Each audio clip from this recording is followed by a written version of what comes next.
apa kabar semua? Semoga kita dalam kondisi yang baik dan tetap bersemangat. Semoga tidak bosan dengan saya.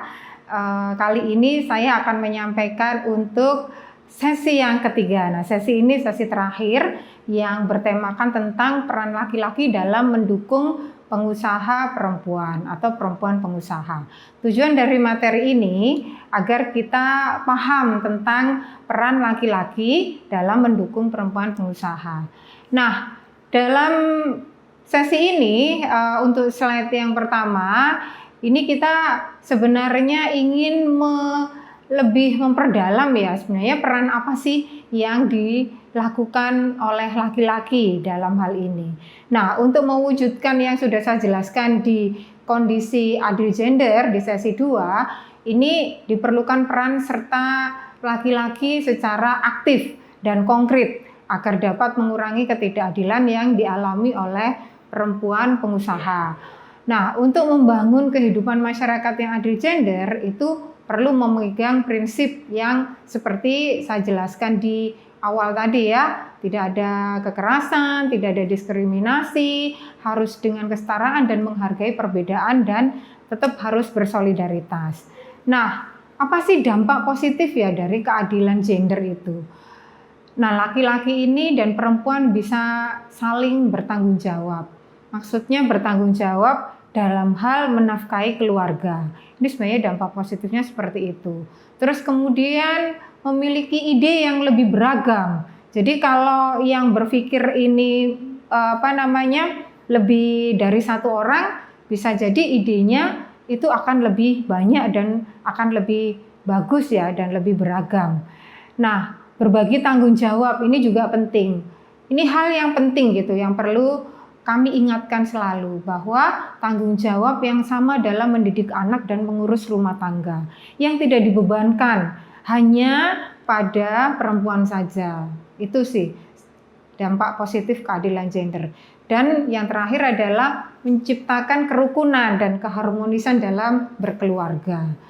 Nah, untuk yang slide berikut ini ada beberapa ilustrasi. Itu ada seorang perempuan yang dia mungkin usahanya di bidang fashion ya, jadi dia buka butik gitu. Dan ada juga di situ ilustrasi laki-laki yang menggendong bayi gitu atau menggendong anak dan perempuannya yang sedang masak. Nah, slide ini mempertegas saja pentingnya bekerja sama antara laki-laki dan perempuan, terutama ketika perempuan aktif dalam mengembangkan usahanya gitu. Nah, tentu peran laki-laki di sini adalah tujuannya mampu ya memperingan beban perempuan ketika mengembangkan usahanya, supaya perempuan juga fokus gitu dalam mengembangkan usahanya dan juga terjaga staminanya, tidak terlalu capek. Nah, kerjasama ini diperlukan agar dapat membangun kehidupan adil gender yang sudah saya jelaskan di awal, dan usahanya bisa lebih maju lagi gitu. Itu harapannya seperti itu. Nah, bisa dibaca juga itu ada cerita tentang Pak Ari dan Bu Santi. Nah, cuplikan bagaimana bekerja sama antara suami istri. Ketika Bu Santi sudah memulai usahanya, Pak Ari juga tidak merasa malu untuk melakukan peran rumah tangga seperti merawat anak atau membersihkan rumah. Jadi itu peran-peran yang bisa diambil oleh laki-laki ketika perempuan sedang memulai usaha atau sedang mengembangkan usaha. Dengan pembagian tugas rumah tangga ini, Bu Santi akhirnya tidak kelelahan karena tidak melakukan atau tidak mengalami yang namanya beban peran atau beban ganda di dalam melakukan pekerjaannya. Dan dia mampu berkonsentrasi gitu, fokus dalam mengembangkan usahanya. Nah, itu tadi contoh cerita sedikit tentang bagaimana kerjasama antara Bu Ari dan maksudnya Pak Ari dan Bu Santi gitu. Nah, peran yang dapat dilakukan oleh laki-laki kepada perempuan pengusaha, ini juga salah satu contohnya adalah peran yang dapat memotivasi ya. Jangan malah istilahnya mengendori atau menurunkan semangatnya. Justru harus memotivasi untuk mengikuti pelatihan misalkan, bahkan mungkin tidak hanya motivasi saja gitu. Maksudnya tidak hanya omongan saja gitu kan, tapi dia laki-laki ini atau suami bisa mengantarkan jika tempatnya agak jauh mungkin, atau memberikan kemudahan lainnya bagi perempuan, mungkin juga membelikan pulsa atau apa namanya, ya itulah memberikan kemudahan ya, membantu berbagi pekerjaan rumah seperti yang sudah apa namanya saya jelaskan sebelumnya. Ketika perempuan apa namanya sedang melakukan aktivitas usahanya gitu. Karena pekerjaan rumah tangga ini ya memang sebenarnya pembagian peran sosial ya, seperti pada sesi 1 ini peran gender gitu yang dikonstruksikan oleh masyarakat. Jadi bisa dikerjakan baik itu oleh laki-laki maupun oleh perempuan.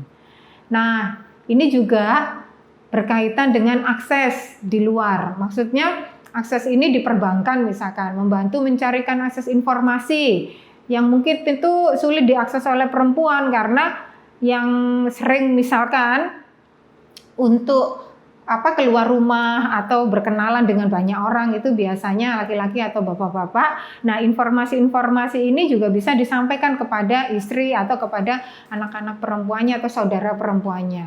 Supaya apa? Supaya usaha yang sedang dikembangkan baik oleh istri atau anak perempuan itu sudah mulai menuju ke kemajuannya gitu, udah memperlihatkan kemajuannya dengan membantu misalkan promosi atau bisa juga mengantarkan produknya gitu kan ke konsumen atau pelanggan.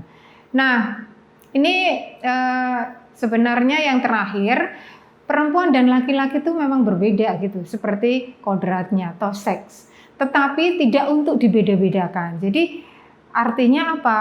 Kita sebenarnya di dalam pelatihan gender ini itu kita memahami ya dari sesi pertama bagaimana kita membuka pemahaman kita tentang gender yang ternyata adalah pembagian peran itu yang dibuat oleh manusia gitu loh sebagai makhluk sosial.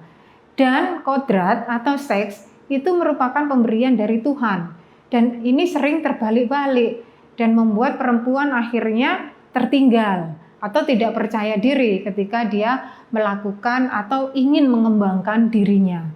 Nah, di sesi 2 kita berbicara tentang atau membahas tentang keadilan gender bagi perempuan pengusaha. Jadi ketika kita sudah melihat bahwa konstruksi sosial di masyarakat terhadap perempuan itu ada yang masih merugikan, maka kita harus mewujudkan yang namanya keadilan gender itu bagi perempuan. Nah, sesi ketiga ini kita lebih mempertegas lagi nih, apa sih kemudian perannya laki-laki untuk mendukung perempuan pengusaha tersebut. Tadi sudah kita jelaskan bahwa laki-laki memang punya peran penting agar usaha yang dikembangkan oleh perempuan ini bisa lebih maju lagi.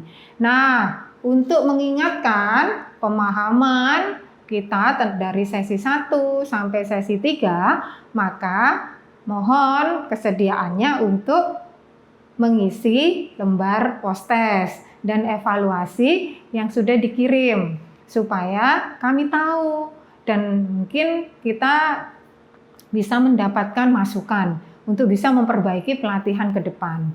Nah, lembar post-test dan evaluasinya bisa diisi secara online. Jadi nanti tinggal ditekan aja hurufnya yang biru dan itu tinggal diisi pertanyaan-pertanyaan itu. Begitu pelatihan gender yang kami bisa sampaikan dan terima kasih, semoga ini semua bermanfaat. Dan semoga para perempuan pengusaha bisa lebih maju lagi atas dukungan para laki-laki yang sudah mulai sadar tentang bagaimana bisa berbagi peran untuk meringankan beban perempuan pengusaha. Salam setara dan sampai bertemu lagi.